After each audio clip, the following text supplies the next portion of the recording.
Recordemos que la Corte Suprema de Estados Unidos no tomó ni denegó la posibilidad de discutir el tema de los holdouts en este año judicial. Todavía sigue una situación, por lo menos de indefinición. Vamos a ver qué piensa de este tema Hernán Gelati, que es un especialista de Vance Trust, así que hablaremos con él. Hola Hernán, buenas tardes, ¿cómo estás? ¿Qué tal? Buenas tardes. ¿Es bueno, da más tiempo esta indefinición de la Corte o en realidad mantiene una situación de incertidumbre que sería mejor resolver?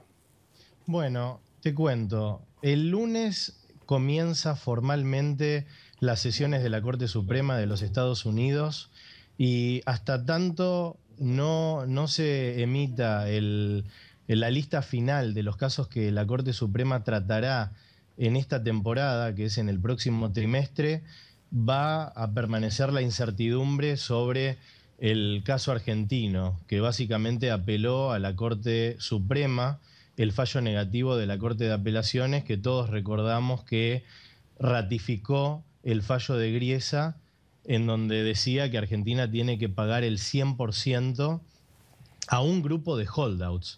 Recordemos que este grupo de holdouts está agrupando 1.300 millones de dólares cuando el grupo total de holdouts, que es cercano al 7% de la deuda en default, suma casi 11.000 millones.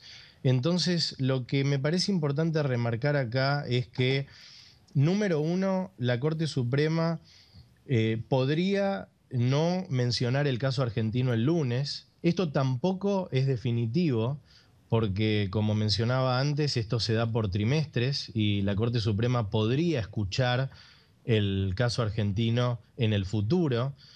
Nuestra visión es que no lo va a tomar en este momento, porque hay un par de elementos que nos parece que son fundamentales. Te interrumpo un segundo, sí, Hernán, para sí. seguir el orden procesal y entender cómo sucede la cosa. Supongamos que no lo tome, que el lunes no hay pronunciamiento, como vos lo decís. Esto no implica necesariamente ratificar la sentencia del juez Griesa o de la Cámara. No es que se hace operativa inmediatamente.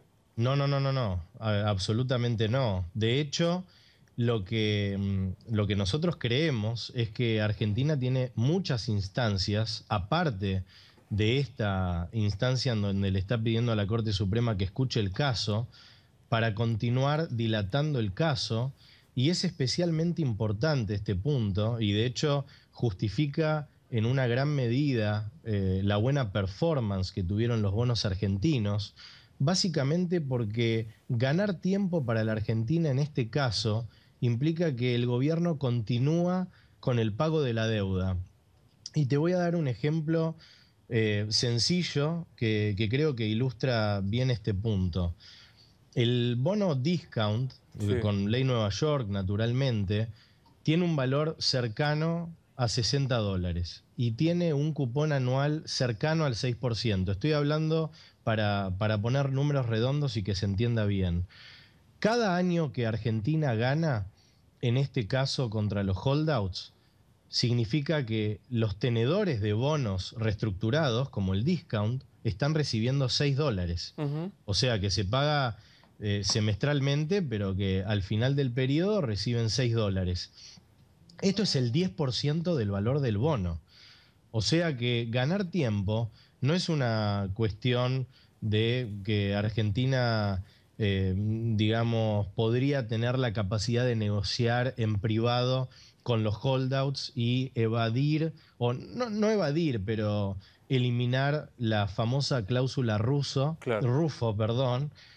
que indica que si Argentina le mejora los términos a un grupo, le tendría que mejorar a todos los anteriores. Claro, ese no es el punto aquellos que más ingresaron en los dos en las dos aperturas de canje. Exacto. Sin embargo, ese no es el punto más importante. Si bien es importante, yo creo que es más importante el hecho de que Argentina, al no llegar a un fallo final de la Corte y ganar tiempo, continúa pagando cupones que, por el valor bajo que tienen los bonos argentinos, representa un porcentaje alto del precio.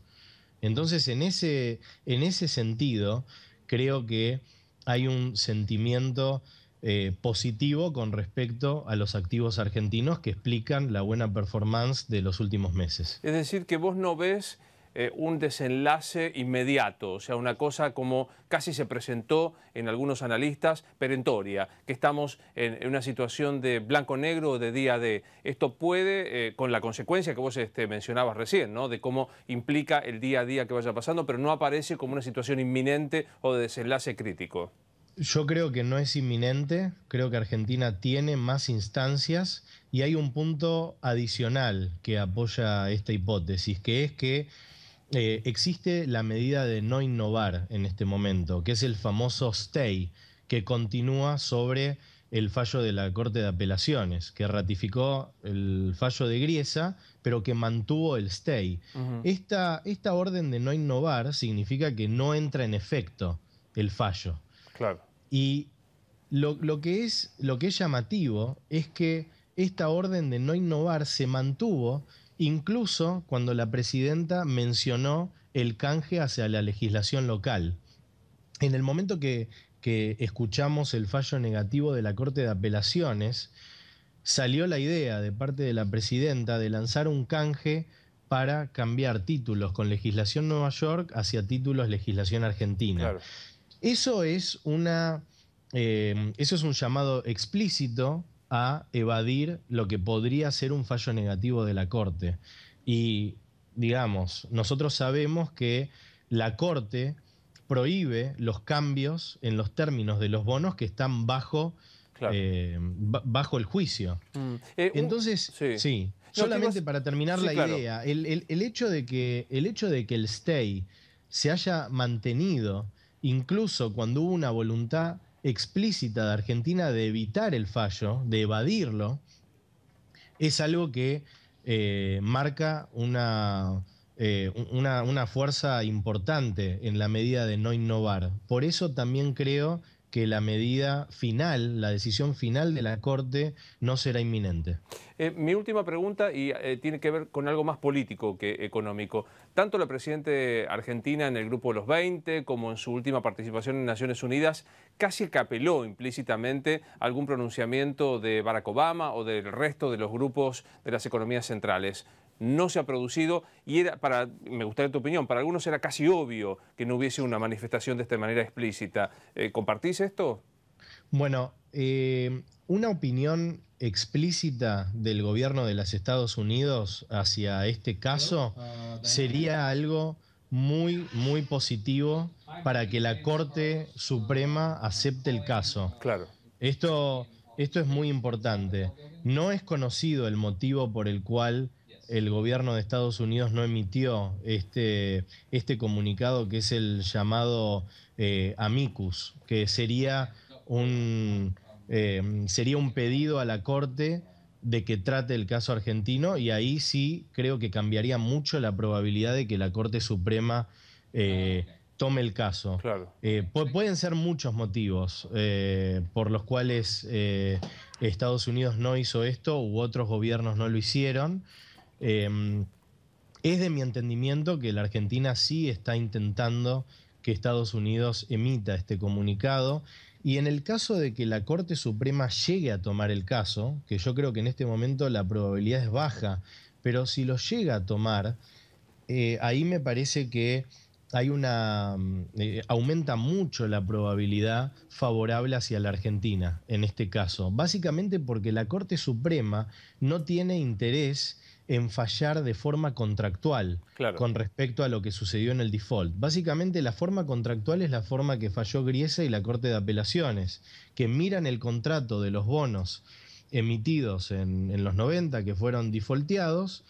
El contrato dice que no se puede obligar a los bonistas a seguir la decisión de la mayoría. De hecho, el 93% ya aceptó y no aceptó el 7% y no se los puede obligar. Y la Corte Suprema sí estaría interesada en fallar desde el ámbito de lo que es justo, desde el ámbito de lo que sería cómo compensar a los holdouts luego de la violación del pari passu, que es la violación de una cláusula que estaba establecida, que es de igualdad. Entonces, si la Corte Suprema toma el caso, que sería mucho más probable si los Estados Unidos apoyan el caso argentino. Yo creo que ahí la perspectiva de Argentina y por supuesto, de sus bonos sería mucho mejor. Hernán, gracias como siempre. Nos estaremos escuchando seguramente en los próximos días. Nos ha ayudado mucho a entender qué puede pasar con la situación de los holdouts y esta decisión de la Corte. Un fuerte abrazo.